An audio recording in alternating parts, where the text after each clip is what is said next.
Hello everyone, my name is Aditya and today we'll be doing a VHDL combinational circuit example. I'm on EDA Playground and I've just logged in. I'm here on a blank project, so we'll need to change our language to VHDL on the sidebar. For the top entity, leave it empty for now, and then use Aldex Simulator for our tools and simulators, leave the rest as default, and press Open EP Wave after Run. Now we're ready to get started with our design.vhd file. Today we'll be making a simple NOT gate, but with 4 inputs and 4 outputs. So that means we'll have a bus with 4 inputs and also an output which is also a bus of 4 outputs. So let's get started by defining our entity. We're using inv to represent inverter in this case. So now that we have our entity, let's start with our ports.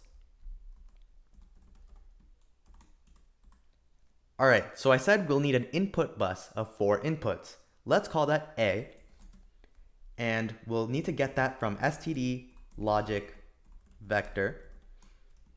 And to make this a bus, we'll need to number it from 3 down to 0. Similarly, we'll have an output called Y.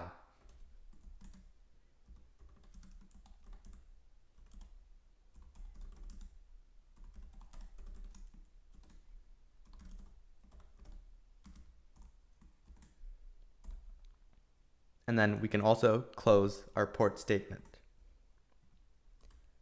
So this is our simple definition of our NOT gate, and we can see it has 4 inputs and 4 outputs. Now let's get started with the architecture. So to get started with the architecture, we'll start by typing in architecture synth of inv is, and let's go ahead and end that. So all this means is that we're making an architecture called synth of our inverter that we defined earlier with the following ports. And the actual implementation of this will be quite easy. So we'll begin and we'll set Y using the signal assignment operator, this less than equals sign, to not A. And that's it. We're done with our design of the NOT gate that we want to make. It's pretty simple, but this doesn't really do much for us. If I go ahead and run this, it's going to say a top entity must be specified for VHDL. So let's go to this top entity and let's name it that entity we had earlier, inv, and run it.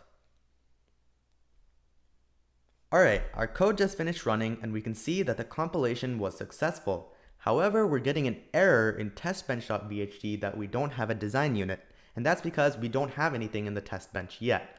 Remember that we need something in the test bench in order to test the different signals and see the outputs, especially using the EP wave file.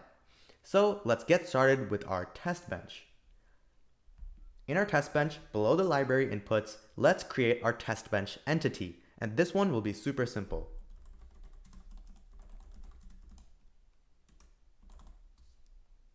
And that's it for our test bench. Because we don't need to define any ports in this step, we can just leave it at that. However, the architecture is going to be a little bit more complex. So let's create an architecture for this test bench.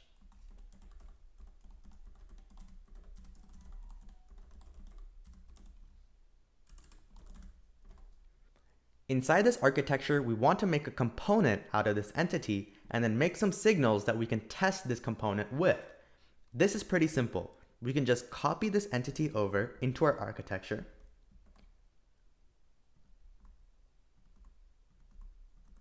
But we're going to want to rename it to component because we're actually initializing this entity. So now that we have this component, we're going to need some signals to test it with. So let's create that signal.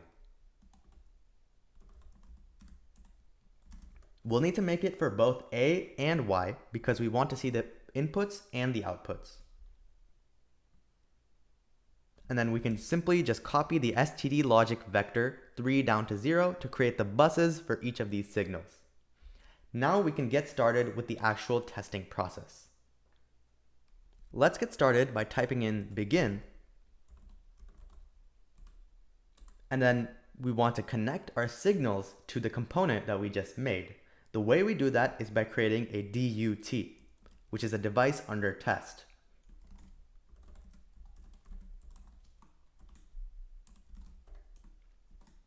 So all we've done here is map these signals we created, A and Y, to the A and Y in the component that we just made. And remember, those A and Ys correspond to these signals in our entity. Now let's start a process where we can start changing the signals and looking at the outputs.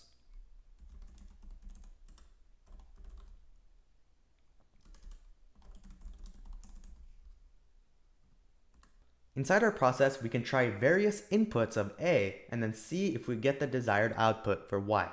So let's start by setting A to an example number. Let's do 0, 1, 0, 1.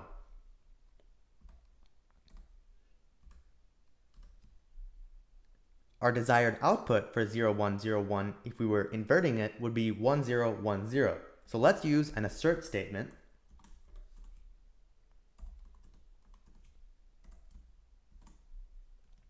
And report if it fails.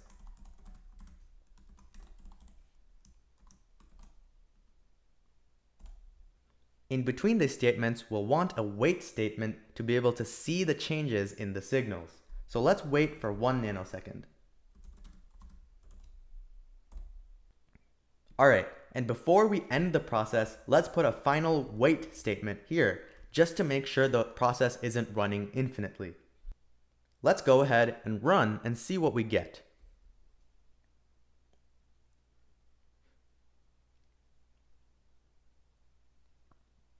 In our output, you'll notice a bunch of syntax errors, mostly around these lines. That's because A and Y are buses. This means they're multiple signals. We need to use double quotation marks instead of single quotation marks to set these signals. Let's try that again.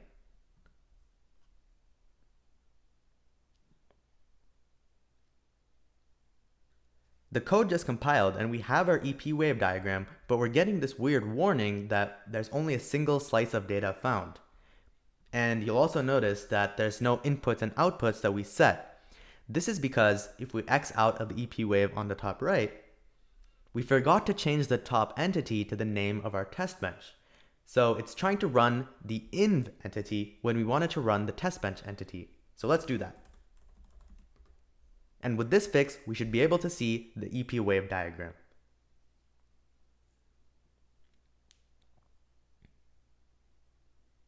Alright, so here's the EP wave diagram. We can see our A and Y signals, but they're a bit hard to understand. Let's make it easier by changing our radix to binary. We can see the values we set for A, 0, 1, 0, 1, and the corresponding output for Y, which is 1, 0, 1, 0. We can see that this is consistent with the behavior of a NOT gate because each bit was flipped. So through this waveform diagram, we can see that our design was indeed correct. But let's test one more input just to make sure and to make this waveform diagram a bit more clear to understand. Let's go ahead and exit out in the top right and copy our test and paste it beneath it, and let's try a different test. Let's try 1, 0, 1, 0. And we should get 0, 1, 0, 1.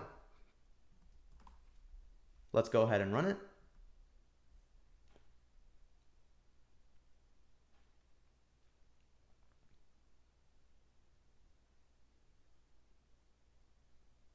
And we see the changes made.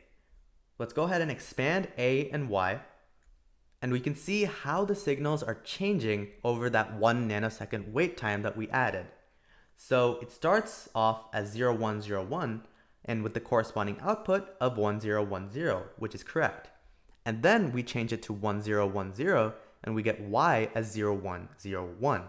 So we can see that it's working both ways and that our NOT gate is having the correct functionality. Alright, so this was a very simple example of a combinational circuit in EDA Playground. I hope you remembered how we solved some of our common bugs. Namely, how to set the top entity, using double quotation marks for buses, and also remembering to change the top entity to testbench once you create your testbench file. Remember, the name of this top entity should be the name of your testbench. So if it's different, then it should also be reflected in the top entity text box. And if you don't press open EP wave after run, you won't see that waveform diagram that I showed you earlier. Alright, I hope you got something out of this video and thank you for watching.